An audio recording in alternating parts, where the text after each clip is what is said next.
há claramente, e isso não vou trazer para aqui, mas é um movimento mundial estudado, uma apropriação da linguagem, nomeadamente a propósito de compaixão, a propósito de morte digna, morte assistida, portanto um pendor caritativo, fazendo crer que é em nome de determinados valores que este debate é feito. Este debate é feito numa perspectiva de direitos, de ideologia de género, íamos para todas essas coisas, mas numa perspectiva de direitos em que a autonomia é o valor absoluto. E a forma de entender a autonomia, ou essa forma de entender a autonomia, aquilo a que nos conduz é o individualismo cego.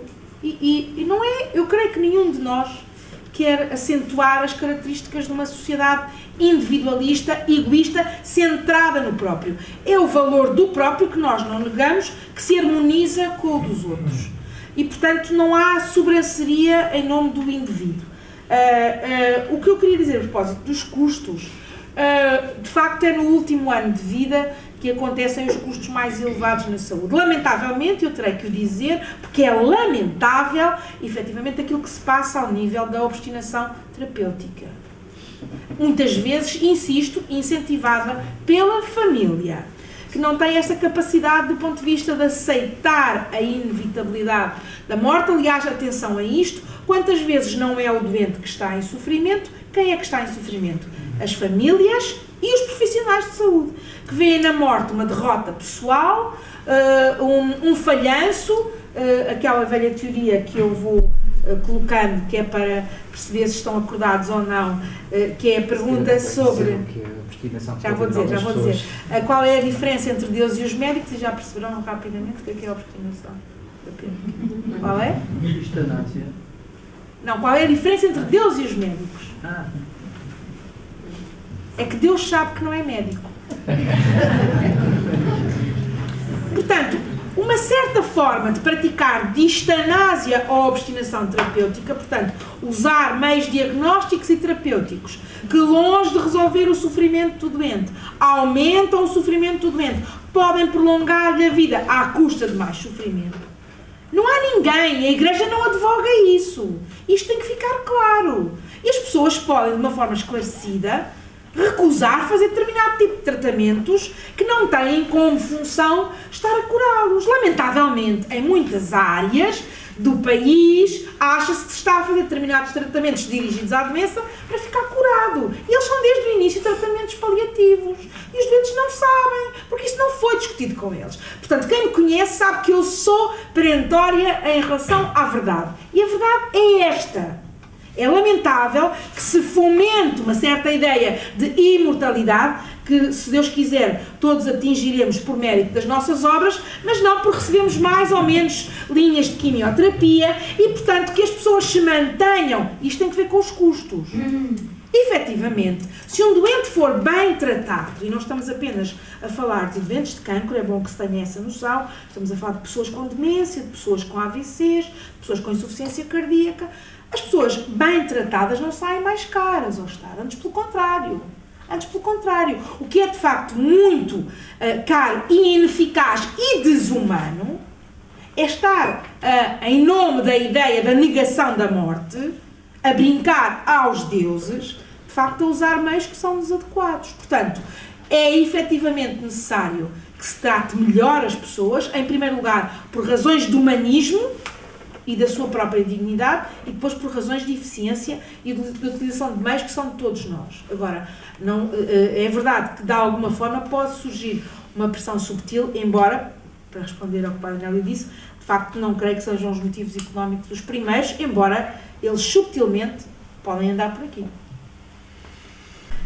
Relativamente à disponibilidade dos cuidados paliativos, eu já disse, isto é evidência, o Observatório Português dos Cuidados Paliativos, que está sediado na Universidade Católica, tem evidência, e portanto não é eu acho, não é a Isabel que vem aqui dizer, que 30 a 35% dos portugueses terão acesso a cuidados paliativos. Isto é importante dizer-se porque, nesta altura do campeonato, o que nós fazemos, se legalizarmos a favor da eutanásia, é empurrar 70% de pessoas que não têm verdadeiramente uma opção por cuidados paliativos para aquilo que pode ser uma saída para situações de sofrimento. Só meter mais uma linha. Esses 30% estamos a falar de público ou privado? Já lá vou. de público. De público. É para ficar claro. Porque existe. Agora, o que é que não se fala? O que não se fala é dos preconceitos e da ignorância. E tem que ser falado. Porque esse estudo também está feito. Portanto, os doentes não são reconhecidos como carecendo de cuidados paliativos. Carece de cuidados paliativos não quem está nos últimos dias de vida. Mas, lamentavelmente, quando é que os médicos mandam para cuidados paliativos? Nos últimos dias de vida. Isto é a verdade. E a verdade é só uma. Dói. Mas dói muito mais às pessoas que estão nestas circunstâncias. Portanto, é o preconceito e o desconhecimento que faz com que muitos portugueses que poderiam e têm condições para ter acesso a cuidados paliativos. E não é uma questão de dinheiro, como tantas vezes se diz. O problema é da acessibilidade geográfica e de preconceito. Portanto, há distritos em Portugal onde não há uma única estrutura de cuidados paliativos e aproveitar para dizer que a estrutura de cuidados paliativos não se cria porque se lá põe uma tableta, cria-se porque lá estão pessoas com a devida preparação para praticarem isso, tal como não se cria uma unidade de obstetrícia ou de ortopedia porque se põe lá uma tableta.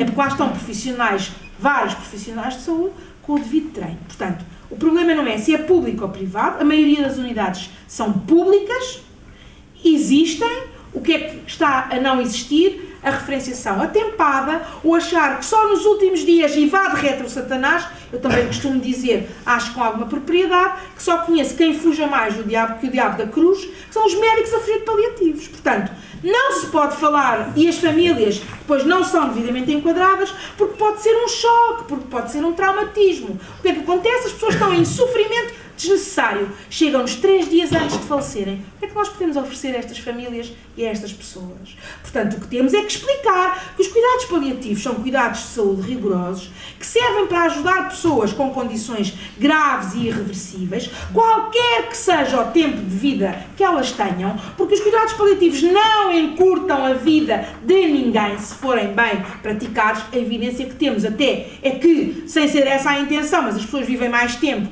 e com mais qualidade. E, portanto, não há uma sentença que é dizer, entras nos cuidados paliativos, já não sais de lá. Na minha unidade, 55% dos doentes têm alta, continua a ter alta, e não é celestial, porque também os temos, e há uma boa visão. Eu não digo isto no sentido, eu para mim conforta-me pensar que trabalho com pessoas que estão. Ainda hoje tive essa conversa com uma doente, a propósito de quando ela chegasse ao céu, se lembrasse de nós, os que temos fé, acho que podemos ter esse privilégio em relação à comunhão dos santos e achar que isso nos conforta e nos ajuda em determinadas alturas. E, portanto, nós de facto estamos na antecâmara do céu, uma visão, acho eu, agradável, estamos a acompanhar pessoas antes de elas chegarem ao céu, mas acompanhamos outras saindo elas pela porta e estando com muitos meses de vida e de qualquer idade. E, portanto, são estes preconceitos que continuam a achar que paliativos não, porque morres mais depressa. Não, paliativos só mesmo no fim. Ai, não, mas depois põe-te a morfina, e com a morfina é perigosíssima. É tudo isto que dificulta o acesso das pessoas. E começa nos profissionais e acaba na sociedade em geral. Portanto, nós não temos, e efetivamente, para colar com a sua pergunta, nós não temos uma cobertura e é preciso ter a noção que a doença de facto funciona como um ladrão da autonomia. Há quem tenha esta expressão. E, portanto, quando um doente pede para morrer, pedir para morrer não é pedir para ser morto. Voltamos à mesma expressão. Nós ensinamos alunos de mestrado como lidar com o desejo, chama-se expressão do desejo de morrer. E a expressão do desejo de morrer tem que ser tida em conta e perceber o que é que leva alguém a dizer quem me dera morrer. É preciso ter a noção que, efetivamente, um doente em sofrimento intenso está numa situação que, de alguma forma, coarta a sua liberdade e a sua autonomia. O que é que vão dizer do outro lado? Que isso é paternalismo e, portanto, que cada um sabe avaliar as suas condições. E é por isso que, lamentavelmente, nós temos doentes mentais a serem mortos. De 30, de 35, de 40 anos, com situações em que a psiquiatria tem intervenções a fazer, que elas nem sequer foram feitas. Isto está publicado em revistas científicas da psiquiatria. Sobre a questão dos médicos, efetivamente, o nosso compromisso, para aqueles que não gostam de falar de juramento, não é de curar as pessoas todas, ao contrário do que muitos ainda pensam, é de acompanhar sempre as pessoas, quer elas se curem, quer não se curem, mas não as matando. E, portanto, praticar a eutanásia não é fazer um tratamento médico, ao contrário do que nos querem fazer também crer. Há quem discuta a questão sobre se é um ato médico. Convém dizer que quando 5 bastonários assinam uma carta a dizer efetivamente não existe no enquadramento ético-clínico médico espaço para se matar outro, que tem até uma certa segurança quando se aproxima de mim e sabe que essa é a linha vermelha que eu não passarei. E há uma grande diferença entre aceitar a inevitabilidade da morte e promover a própria morte. São coisas que são distintas. Sobre a questão da vida não nos pertencer, independentemente até da concepção religiosa, existe de facto esta visão de que é um dom, de que nós somos, digamos, cuidadores. Já vi isso também, aliás, o Padre Clementino escreveu um brilhante artigo sobre essa questão e depois foi ridicularizado, que é uma forma que eu acho muito pouco séria de se fazerem as coisas, pelo mesmo meio, foi completamente ridicularizado, mais uma vez em nome da autonomia e de uma ideia que vos vai surgir várias vezes, que é a ideia de, que aliás é aquilo que a vida não é uma obrigação, portanto, do direito à vida não decorre o dever de viver a qualquer preço. O dever de viver a qualquer preço. E de facto o que nós temos que falar aqui é, de facto não decorre o direito a ser morto por outra pessoa. Porque esta é a perversão e são as falácias que nos querem impor, em nome de destruição do discurso.